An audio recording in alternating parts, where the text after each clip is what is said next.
তুমি কে, আমি কে, আসিয়া আসিয়া। এখন প্রশ্ন হলো, আমি বাংলার নাগরিক, বাংলাদেশের জনগণ, আমি কে? আমি হলাম ওই ছোট্ট ধর্ষিতা মেয়েটার পিতা, আমি হলাম ওই ধর্ষিতা ছোট্ট মেয়েটার ভাই, আমি হলাম ওই ছোট্ট ধর্ষিতা মেয়েটার অভিভাবক। আমি বাঙালি হিসাবে, বাংলাদেশের জনগণ হিসাবে এটা আসলে কিভাবে হয়, এটা কেমন করে সম্ভব হয়? কেন একটা নরপিশাচ আমার বাংলার ছোট ছোট মাসুম বাচ্চাদেরকে এই যে মানবিক শারীরিক নির্যাতন চালাচ্ছে, এর জন্য স্কুল কলেজের বিশ্ববিদ্যালয়ের সর্বস্তর মানুষদেরকে কেন আন্দোলন করতে হবে? তোমরা যারা রাষ্ট্র ক্ষমতায় বসে আছো, তোমাদের কি বিবেক নাই? একটা ধর্ষণকারী যে, সে তো অপরাধী। ধর্ষণ করাটা তো খারাপ কাজ, এটা সমাজের কাছে সবচেয়ে নিকৃষ্ট কাজ। এর বিচার ধর্ষণ করবে কেন মানুষ? আর ধর্ষণ যদি হয়ে গেছে, তার তাৎক্ষণিকভাবে সাথে সাথে বিচার করতে হবে। এর জন্য দেরি কেন? এর জন্য আন্দোলন কেন করতে হবে?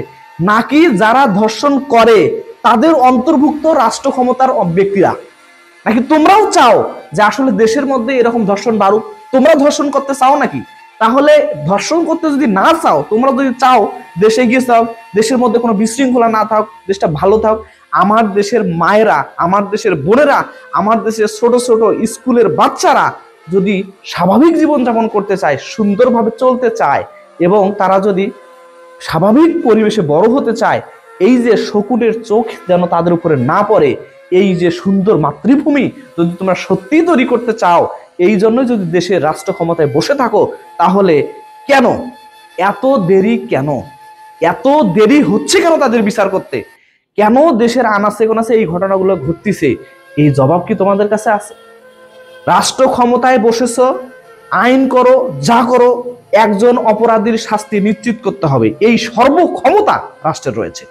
রাষ্ট্রের ক্ষমতাকে কোনোভাবেই কি করা যাবে না, হেয় করা যাবে না, অবমূল্যায়ন করা যাবে না। কিন্তু তোমরা রাষ্ট্র ক্ষমতায় বসে মানুষের জীবন নিয়ে সিনেমিনি খেলতেছে, মানুষের জীবন নিয়ে অবহেলা করতেছে। হাজার হাজার ছোট ছোট শিশু, ছোট ছোট মেয়ে, স্কুলে পড়া বাচ্চাগুলোর জীবনের সঙ্গে তোমরা সিনেমিনি খেলছো। মনে রাখো, তোমরা দেশের মধ্যে জাতীয় বেঈমান। তোমরা আমার ছোট ছোট মাসুম বাচ্চাদের জন্য, জীবনের জন্য তোমরা হুমকি স্বরূপ। মনে রাখো, যদি দেশের মাটিতে থেকে তোমরা যদি এর সঠিক বিচার করতে না পারো, তাহলে এর জন্য কিন্তু আল্লাহর কাঠগড়ায় তোমাদেরকে দাঁড়াতে হবে, অচিরেই তোমাদেরকে দাঁড়াতে হবে।